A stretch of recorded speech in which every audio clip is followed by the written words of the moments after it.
অনেক বড় ছিল, এখন কিস্তিতে একটা মেশিন আনছি, সেটাও নষ্ট হয়ে গেছে। এখন কী করবো আর। কিস্তিওয়ালারা প্রতিদিন এসে আমাকে বিরক্ত করে, এখন আমার অনেক খারাপ লাগে। না পারি সহ্য করতে, না পারি কারো কাছে বলতে। আজকাল তো কেউ লাভ ছাড়া কেউ সহযোগিতা মানে করে বিনা না। লাভে কেউ বিনা সহযোগিতা করে লাভে নাই কেউ তো? হ্যাঁ। সহযোগিতা করে না। কেউ যদি আমার পাশে দাঁড়ায়, বন্ধু হিসাবেই হোক, ভাই হিসাবে হোক, বা আমাকে যদি কেউ বিয়ে করতে চায়, তাতেও আমার কোনো সমস্যা। বয়স যেমন হচ্ছে তেমন হোক, তাকে আমি ভালোবাসবো। বুড়া হোক আর জোয়ান হোক, সেটা আমার কোনো যায় আসে না, কিন্তু আমি তাকে বিয়ে করবো, ভালোবাসবো। আর কিস্তি ঋণের দর্শক, আপনাদের প্রীতি ও শুভেচ্ছা জানিয়ে শুরু করছে আমাদের আজকের প্রতিবেদন। তো দর্শক, দেখতেই পাচ্ছেন আমাদের সামনে এক আপু দাঁড়িয়ে আছে। আমরা তার জীবনে বাস্তব ঘটনা তুলে ধরবো। আপুটি গৃহস্থ ঘরের মেয়ে, আপু আগে ইউটিউব আসে নাই।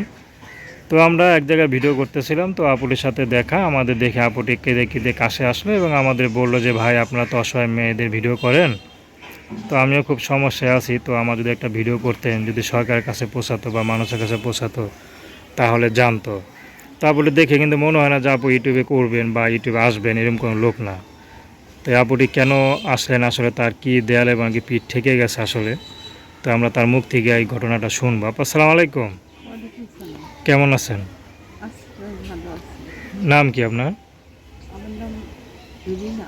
রিনা আপা। হুম। তো রিনা আপা, আপনার কেঁদে কেঁদে বললেন যে আপনার অনেক সমস্যায় আছেন, আসলে কি সমস্যা আছেন একটু বলবেন? সমস্যার মধ্যে সেলাই কাজ করতাম ভাই।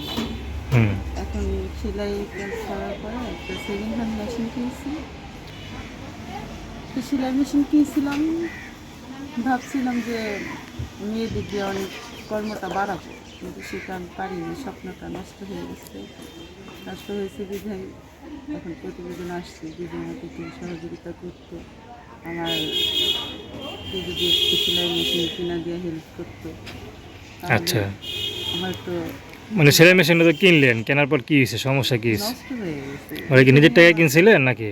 হ্যাঁ, কিস্তিতেই নিয়েছিলাম। আচ্ছা আচ্ছা আচ্ছা। এখন চেষ্টা করছিলাম, আশা করছিলাম যে আরও বড় করবো কারখানাটা, কিন্তু সেই স্বপ্নটা আর হইল না, কারণ কষ্ট করি, গরিব মানুষ।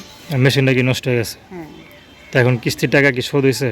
না, অতটা প্রতিদিন লোকজন আসে, বিরক্ত করে। এখন এই জন্য না পারতে প্রতিবেদন আসে। যদি কোনো ভাই বন্ধু যারাই হোক আমাকে যদি একটু সহযোগিতা করে, বন্ধু হিসাবে, ভাই হিসাবেও সহযোগিতা করা যায়। শুধু বিয়ে করলেই যে সহযোগিতা হয় তা না। আমার মতো একটা অসহায় মানুষকে যদি সহযোগিতা করে, আল্লাহও তার জন্য ভালো করবে। আচ্ছা। আল্লাহ যদি আমার জন্য একটু, যেখানে যে ভাইয়েরাই আছে, যারা যেখানে আছে, তারা যদি আমাকে একটু সহযোগিতা করতো, আল্লাহও তার জন্য ভালো করতো।